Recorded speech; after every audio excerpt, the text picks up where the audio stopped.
देखा नहीं? किसके लिए आए हो? सीहोर वाले महाराज के लिए नहीं।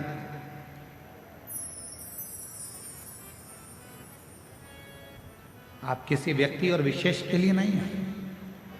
आप आए हो शंकर भगवान को अपने मन की बात कहने के लिए और शिव जी का वर प्राप्त करने के लिए। सीहोर वाला महाराज आपको कुछ नहीं देगा।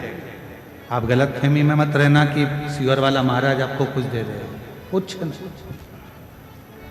हमारी सामर्थ्यता नहीं है कि हम दे सकें, पर मेरे देवघर वाले बाबा की इतनी सामर्थ्यता है कि दुनिया का सारा सुख आपको दे सके।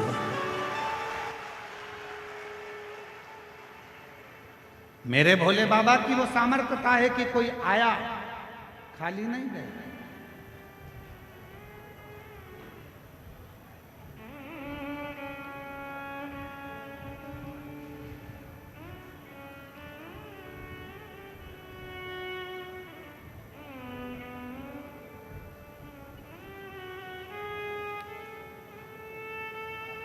मैं सांसद महोदय जी से एक बात कहूंगा, डॉक्टर निशिकांत जी दुबे जी से।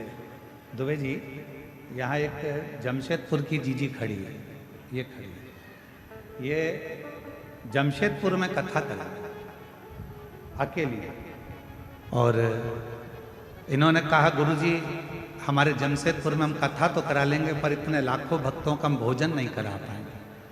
हमने इन दीदी से कहा कि तुम वेद बाबा देव घर जाओ और वहाँ पे पीला चावल देकर वहाँ का एक चावल उठाकर ले आना और एक बेलपत्री लाकर एक छोटा सा टेंट लगाकर वहाँ रख देना। तुम ना हलवाई करना, ना तुम अनाज रखना, बाबा देवघर वाला आएगा और पूरा भंडारा कर कर जाएगा। और पूछो उनसे, सांसद जी ये दीदी ने एक छोटा सा टेंट लगाया, माना हलवाई करा भोजन बनाने वाला और ना भंडारे की तैयारी करी, बस लिख दिया भोजनशाला। और कोई बाहर से एक टीम आई 15 लोगों की हलवाईगिरी करने के लिए, ना जाने कहां से आई थी और कहां से गाड़ी भरा भरा कर चावल आता गया, अन्न आता गया और भंडारा चालू हो गया और कथा चलती रही। आज तक इस बहन को भी नहीं मालूम कि भोजन किसने बनाया था। आज तक इस बहन को भी नहीं मालूम कि भोजन लाया कौन था, अन्न कौन लाया, सामान कौन लाया, चूल्हा किसने जलाया, भट्टी कौन ने जलाई, किसने मिठाई बनाई, किसने चावल बनाया, किसने भाजी बनाई, किसी को नहीं मालूम। अब ये बहन एक दिन सीहोर आकर बोली कि गुरुजी वहाँ भोजन बनाने के लिए क्या आपकी टीम आई थी? हमने कहा नहीं, हमारा बाबा आया था और वो बनाकर गया और सब ने। यहाँ किसी की सामर्थ्यता नहीं है।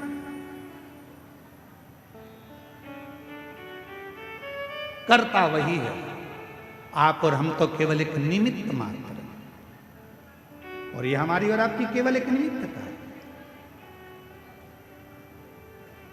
आज हमारे सांसद जी जब आए तो उन्होंने एक ही बात की, गुरुजी हम बाबा की आज्ञा से, देवघर वाले बाबा की आज्ञा से कथा सुनने के लिए एक दिन के लिए हम यहाँ पहुंचे। और अभी आपने माइक पे भी कहा कि 7 दिन कथा चलेगी, मैं कहीं पर भी रहूंगा पर कथा वहां पर रहकर सुनूंगा। अर्थात आप वहां पर रहकर कथा नहीं, हमारे देवघर वाले बाबा आपके साथ रहकर शिव महापुराण की कथा को श्रवण करें। शिव तत्व शंकर की ओघड़दानी की कृपा, ये पुण्यता अपने जीवन। और मेरी झारखंड की दीदियों, मेरे बिहार की जीजियों, मेरे आसपास के सभी जीजा जीजियों, मेरी बेटियों, मेरी माताओं, मेरे बुजुर्ग माता पिता, याद रखना शंकर भगवान को जरूर आपने 2-2 लोटा जल चढ़ाया होगा। ईशान परिवारों तुम्हारे 4 लोटा जल दोनों हाथों से चढ़ाया है, इसलिए बाबा ने यह कृपा कर। और मैंने तेरे ही भरोसे बाबा तेरे